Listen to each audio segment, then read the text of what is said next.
Hey friends, welcome back. My name is Emily. I tutor Abecedarians and young apprentices in our CC community, and today I'm going to share what we did for cycle 2, week 5, new grammar and review. We played a new review game today. I'm going to share that at the end, so stick around to hear about that. So the first thing that we did was geography. So the kids already had all their maps laid out on the table when they came in. We used these little car erasers I got from Dollar Tree. The kids put them on the different locations. So for London, they located it, put their car on London and said London, London, London. And we did that for all the locations. Then I taught them this song that I learned from a user here on from a channel here on YouTube, which I'll link that song in the description. And it goes to the tune of Pop Goes the Weasel. It goes like this. European cities, London and Paris, Rome, Barcelona, Orleans. And for that pop sound, I let the kids make whatever kind of pop sound they want. They could go or whatever. And then their cars jumped during the pop part as well. So I taught them the song. We went around one more time without the song to make sure they knew where all the locations were. And then we sang the song and went around a little bit faster. For timeline, the kids get their snack out during this time, and I go around with the cards because the kids are all sitting in like a U shape. So I just show them the cards, I say the name on the card, and they repeat after me, and then I put them up on the board in order. Then the kids come up in pairs. We have a pointer stick with a finger on the end, and they point to each of the cards as they hear it come up in the song. Then after that, I said the names of the cards again, and they repeated again, and I handed the cards out to different children. And as we sang through the song, if a child heard their card named, then they would come up and put it on the board and put it in order. So that was a new kind of a game that we tried out today. That went pretty well. Because I have from age 4 to age 7, I'm trying to make it a little bit more challenging sometimes for the 7-year-olds. So we added that in. For Latin, first I showed them the trigger word to help them remember. Future tense starts with bow. So I have this printable from CC Connected. So whenever we do future tense, we remember bow, like a bow and arrow. And the way to remember that is you shoot your arrow into the future using your bow. That was a little bit confusing for some of them, and they were asking questions about how does the arrow go into the future, but I think it'll be a good trigger for them. We'll see how it goes next week if they can remember it. So I went through all the endings and had them repeat after me to make sure they had the pronunciation correctly.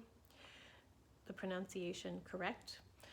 So it goes like this: bow, bis, like hiss, like a snake hisses, bit, like hit.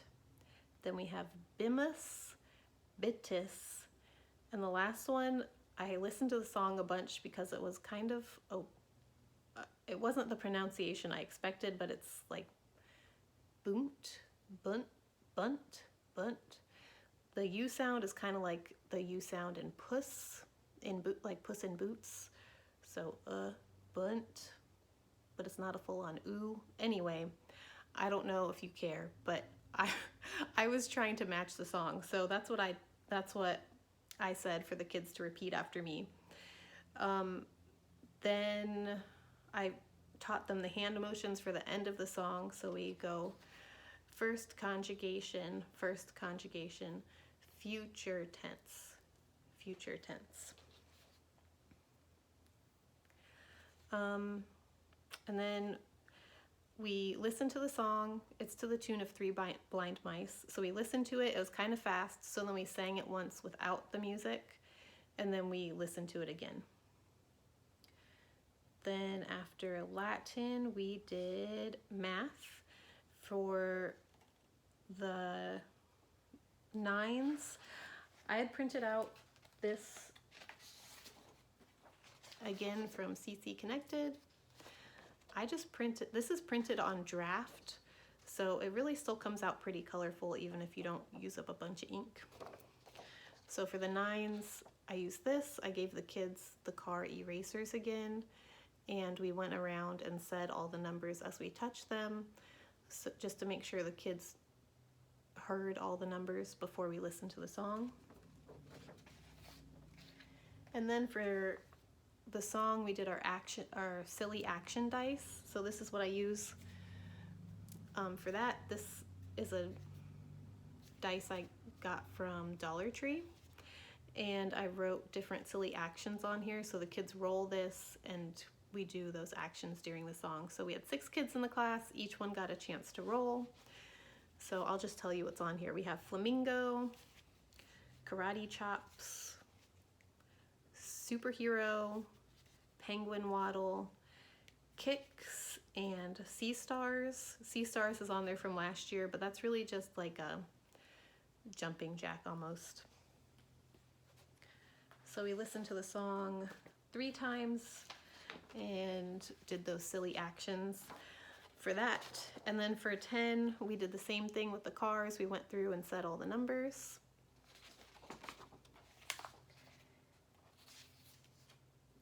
Then we got our egg shakers out, and we shook them along with the beat of the song.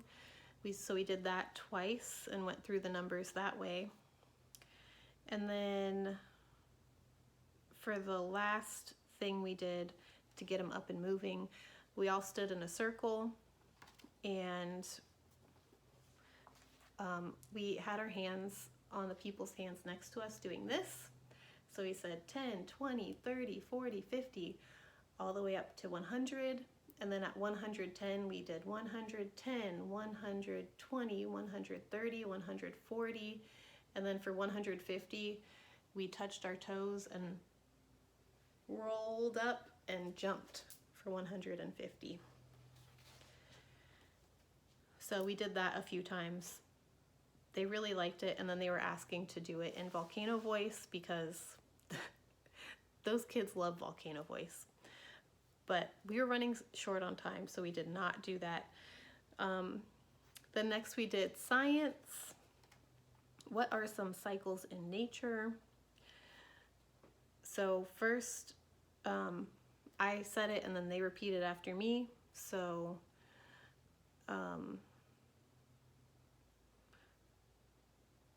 sorry, I blanked out.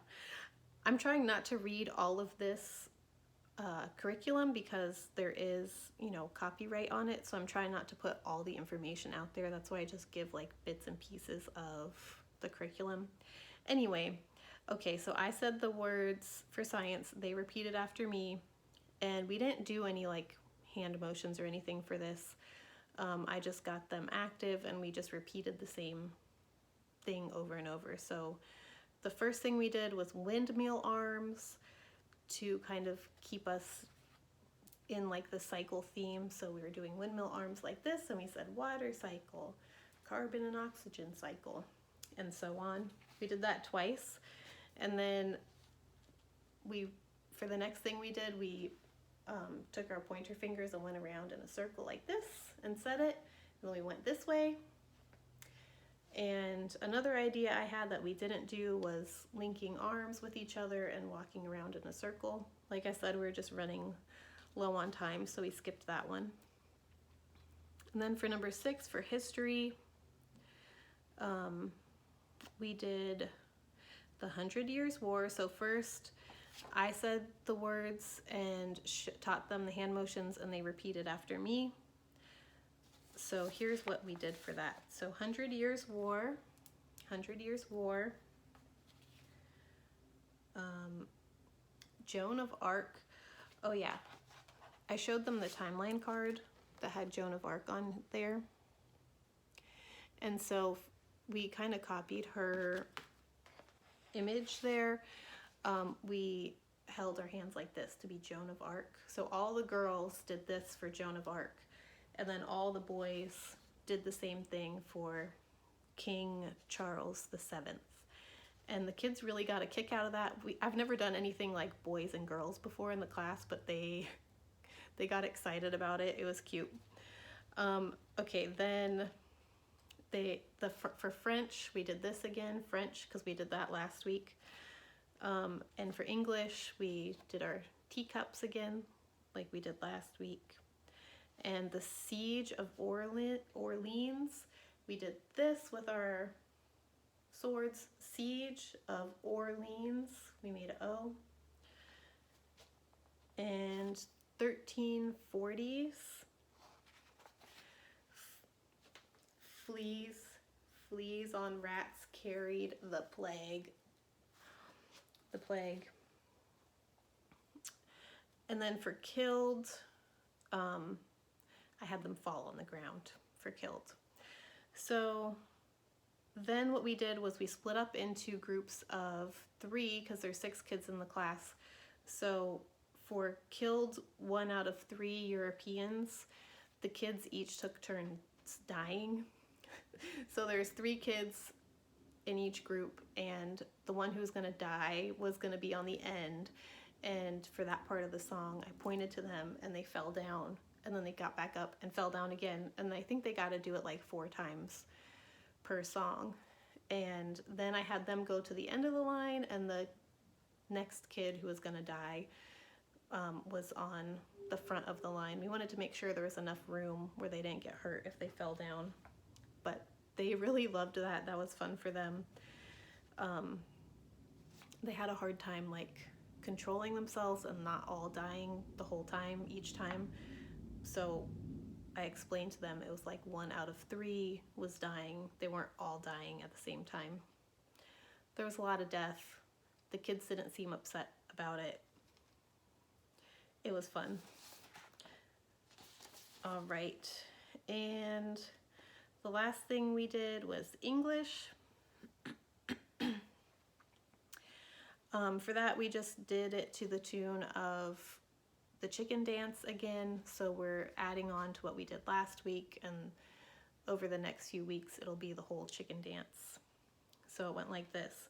Objective pronouns, me, you, him, her, it, us, you, them. And I will share a link to a full version of that here on YouTube. So first, I had to leave the class, but this is what I planned on doing. First, I would say the words, and then the kids would repeat after me. Then we would teach the chicken dance song. I would teach the chicken dance song. And then I'd have them just walk in a circle while we sang it 4 more times. Yeah, so that went really well. It was a lot of movement this week, but I think the kids needed it. I don't know, I feel like there's a week 5 slump. Did you guys feel that in your community this week? I thought it was just me, like, being the tutor, but I noticed it with some other parents too. But anyway, so that was fun. So for review this week on the board, I drew a bullseye. My dog is looking at me from the window, barking. Sorry about that. Okay, so I drew a bullseye in different colors on the whiteboard. We had 25 points in the middle, 10 points outside of that, 5 points outside of that, and then anywhere else on the board was 1 point. I brought in this bow and arrow that we have. It's like a suction cup bow and arrow. And anytime the kids got an answer right for review, they took turns shooting this at the board. So it is a little bit complicated, but all the kids were able to manage it. Some of them needed help. And again, we always just do cooperative things for our review games, we never really do competitive. So I just said, let's see how many points we can get. And the kids were all fine with that. And every time someone made it on the board, we all cheered, and they were cheering for each other when they would go up to shoot. Oh yeah, I put a piece of painter's tape on the ground so the kids would know where to stand to shoot it at the board. And for the review questions, I brought in this bag and told the kids not to look when they were picking a question out of the bag. And this year I invested in these memory work review cards. So the kids would just pick one of these and we would review that memory work. So on the front it has the, like this one is history. Tell me about William the Conqueror, and then it has the answer down here. So anyway, that was really fun, and the kids did really well with not like attacking each other with the bow and arrow and everything. So I don't know if it'll work in your class. I think it probably depends on the kids. And then I had another idea for review. I want to have like a backup just in case, you know, it doesn't work out.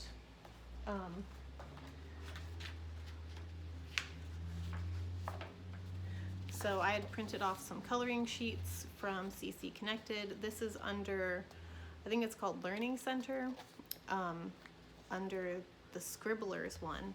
So they have this Joan of Arc coloring sheet, and then they had coloring sheets for all the different cycles. So here's like the water cycle,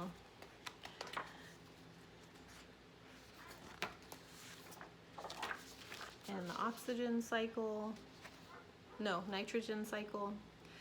I meant to hand these out in class and I forgot to because I had printed them off, so I had extras for the parents. But anyway, that's another idea for a review. Just have the kids color and do review that way. I kind of gauge it based on their energy level, and I did not feel like today would be a good coloring day. And then at the very end, I gave them all a lollipop. I'm like, yay, we got 59 points, or however many points they got up to. Here's a lollipop, which I did, you know, clear that with the parents ahead of time about what kind of snacks and everything I could give the kids. But anyway, I hope that gave you guys some good ideas, and I'll see you next week.